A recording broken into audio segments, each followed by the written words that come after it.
My interest in the intersections of race and environmental issues sparked very early in my life.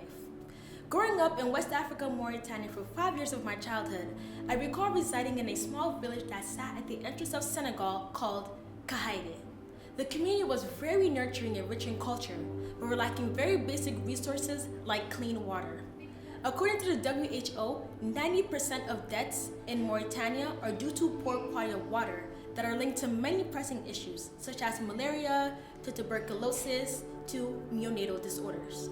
I remember us having to prepare barrels of water whenever clean water did come, to perform basic routines from showering to taking wudu for prayer, to even cooking my favorite dish, achake.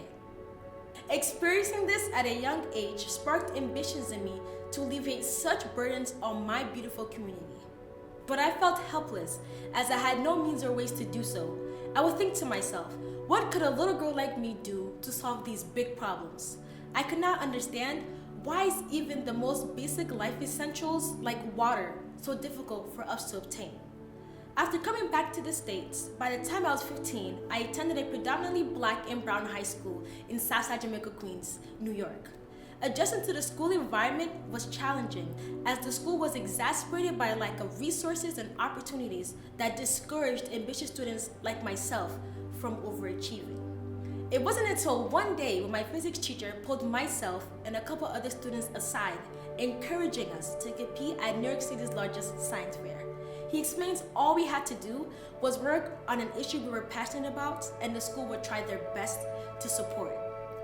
That same day when I got home, I eagerly started doing research on water pollution, but my excitement quickly turned into sadness.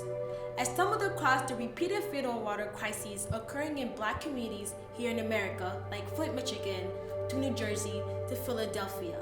It felt as if I was reliving my confusion and anguish from back home in Morytania. I would often ponder to myself, why must the lives of black people be so difficult? Why must their stories and his story and her story and my story be so redundant from the stories of our history to reality of our past? From the water we drink to the air we breathe, everything was just so difficult.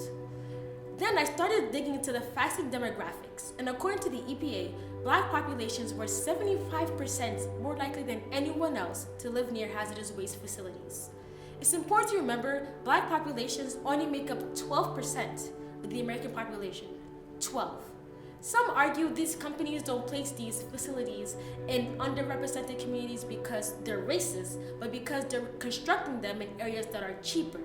But this argument in itself is at best ignorant and at worst racist, because it does not interrogate the reason why these communities are cheaper.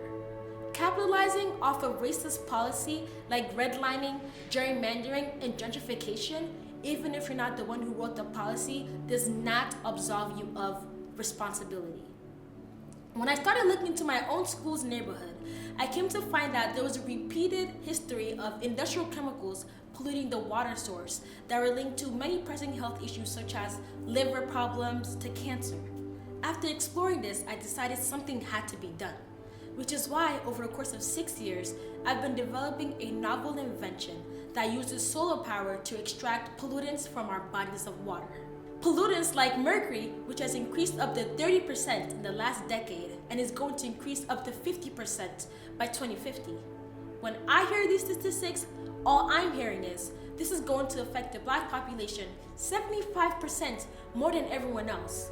And what's so frustrating about this reality is more likely than not, everything I just told you, you already know. As an environmentalist, these issues sound like an old song that pops up in your head every once in a while that you already know the lyrics to. We already know what the problem is, so the question is, what are we going to do to solve it? What I'm asking is for governmental organizations to start investing in indigenous and colored communities. According to the New York Times, a professor at University of Michigan found that white staff made up 85% of the 2,000 nonprofit environmental organizations. An advocacy campaign focusing on intersections of race and environmental issues found that people of color only made up 20% of the employees that are tackling these disparity issues. As stated by numerous scientists and even myself, There is no one who can understand the needs of a community better than those who are from there and experience it themselves.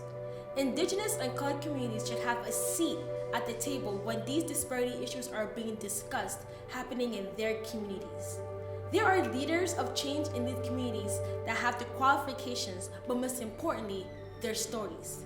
Their stories entice the empath aspect of the design thinking process when curating change.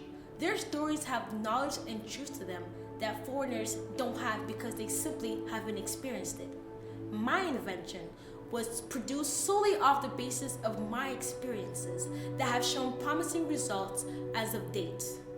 Their stories, his story, her story, my story will be the true pivot of change. And if the world invested and provided resources to these communities, then the profit and progression will be as endless as the water that runs through the sea.